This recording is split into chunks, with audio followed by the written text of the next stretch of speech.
Yes, that's it. And I've done the not as brave as you and gone completely analogue with no slides. But you're a brilliant presentation. And I want to say that, my name's Amy O'Donnell, and my role at Oxfam looks at how the technology landscape is affecting not only how Oxfam operates in over 90 countries, but also the way in which that's affecting the very communities with whom we work. And I must say that from hearing the presentations and discussions so far, such an incredible amount of solidarity and overlap with the international context. Hearing things like digital alone will not solve the problems, not leaving anyone behind. These are real fundamental principles. And so I'm so delighted to have this chance to share and explore and think about synergies with a more international context. So my first experience I want to share is I've recently spent some time in Nepal in a village called Chitlang, where there's a community of women who are part of a co-op. But because they don't have necessarily strong addresses, ID cards, they aren't actually able to set up bank accounts. So they often operate through a cooperative where they share savings, investments, loans, payments in groups, rather than as individuals. And to date, that's been a very manual, handwritten process where the co-op will loan from a bank and distribute those things out. So we were just talking to these women to explore what were the options for them when it came to financial inclusion. What could we do about this situation that was more empowering for them? And I sat with 3 women and asked them if they could pull out the technology that they had in their pockets. One woman had a better smartphone than I did, with a smartphone camera. It was lovely. Second, one of those box Nokia basic phones. The third woman said, I didn't go to school, I can't read and write, I don't have a phone. So for me, this just really reiterated the huge inequalities that face, even within the same community with the same group of women. And that when we think about digital inclusion, there's so much more to this than just physically having a phone in your pocket. It's not just the access, but it's about the use. It's about the confidence. It's about the physical literacy, the digital literacy, the literacy in and of itself that you have that affects that. And that's further exacerbated when you think about the fact that women themselves are 14% less likely to own a phone around the world than a man. So that's why at Oxfam we're really keen on taking a rights-based approach to technology and not thinking about technology as a good in and of itself, but really thinking about how we can counter some of these balances, how we can think about inclusion, and how we can incorporate strategies that make sure that the most marginalised are included. In that landscape, I think it's critical to say that the technology landscape is a double-edged sword. Actually, on the board of another organisation, a charity called Hollaback, which is an app for reporting street harassment as well as online violence. So you see digital be used for these amazing safety apps and some of the ones that were mentioned earlier. At the same time, online violence in and of itself is actually creating a huge invisibility of voice, as trolls are forcing certainly people like me out of online spaces and threatening the ability for a level playing field. New jobs are being created through digital, but automation is posing a threat, especially to the middle, as we think of high demand for high-skilled labour, and there'll always sort of be ongoing demand for maybe more manual jobs. And so Oxfam's really concerned about this inequality issue that is sort of playing out in front of our eyes. That things like the Arab Spring proved how technology could be a force for new discourse, but surveillance in closing civil society spaces is causing a huge amount of shutdowns. We see in our humanitarian work around the world, information itself as a form of aid, just as important as food, water, and cash in a distribution. But knowing where those things are, knowing where to get help, knowing how to connect with your loved ones is a good in and of itself. At the same time, cyber warfare presenting new threats and new types of humanitarian crisis around the world. So I've asked to be practical and speak to some very specific examples, which I think has been important to build on all of those principles and all of those dilemmas that we face when it comes to looking at the role of digital. And the first one that I'd like to share is a project called Your Word Counts.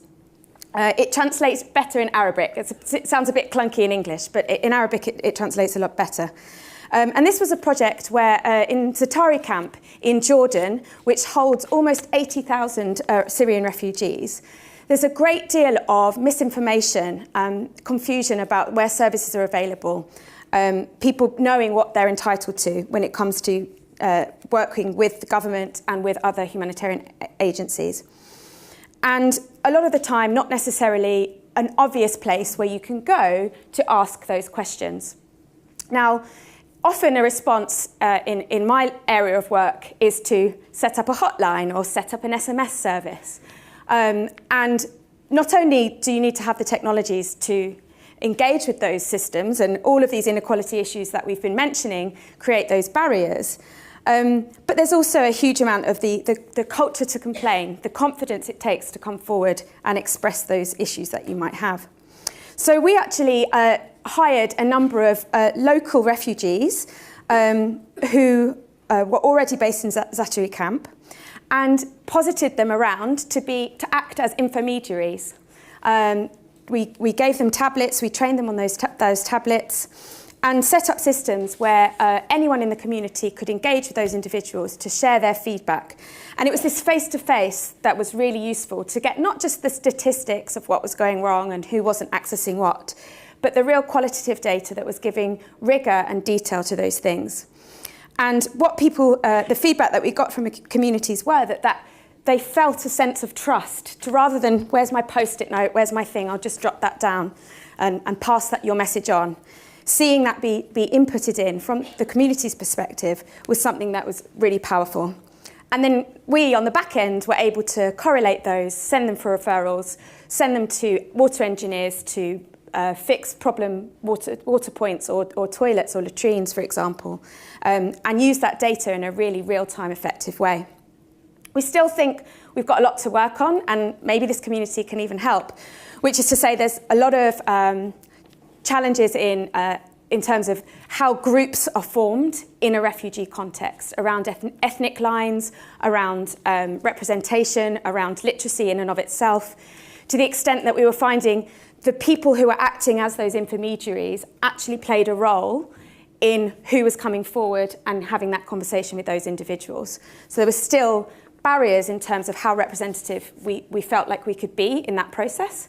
So my feeling is there has to be something multiple channel about this that often offers people options, and ones that's something we still want to work on, showing it's not the digital that's the problem, it's the human side of the human process. That project's now scaling up again in 5 Middle East, East Africa countries, and my colleagues are currently on the plane going to Myanmar as well to represent that project, to roll that project out and see what that could look like. Could it be a TripAdvisor for aid one day in the future with this feedback? That's one of our ambitions. A second project that I want to speak about in specific terms, and because I've been asked to be very practical, not too conceptual, which I feel like I enjoy a bit more, but yeah, I'll be practical, which is a project where there was a typhoon in the Philippines a few years ago, affecting a huge number of people. And actually, we're starting to see, and there's huge amounts of research to say, that in a humanitarian crisis, giving people money rather than food or water or items is often a lot more effective and empowering, not only for them making their own choice around what it is that they need in a crisis, but also the repercussions on investing in local markets, bringing local markets to regenerate and reform after an emergency a lot more quickly. And so what we looked at in this scenario was to work with Visa, the very Visa card that you've got in your pockets. And what we did was actually distribute those to a number of the community and start them from a place where they were completely used to a cash-based system to start utilising these Visa cards. Again, what was really important about that was the point of the merchant. So it was getting the training of the merchants, the people in the supermarkets, the people in the shops that were actually helping people understand how to conduct a transaction. And it was often that face-to-face that was really critical in the way that people were engaging with those services. And our feedback from the community members themselves was as simple as we used to store all our money under our mattresses, and now if there's another typhoon, we're not as worried at the risk of that being physically washed away.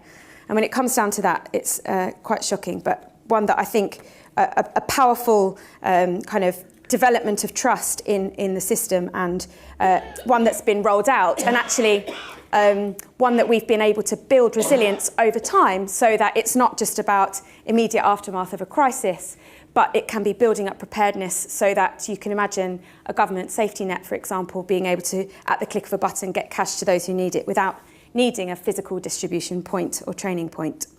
And that has potential in some respects for the fact that there are 2 billion unbanked in the world, and thinking about their digital inclusion, I think, is critical.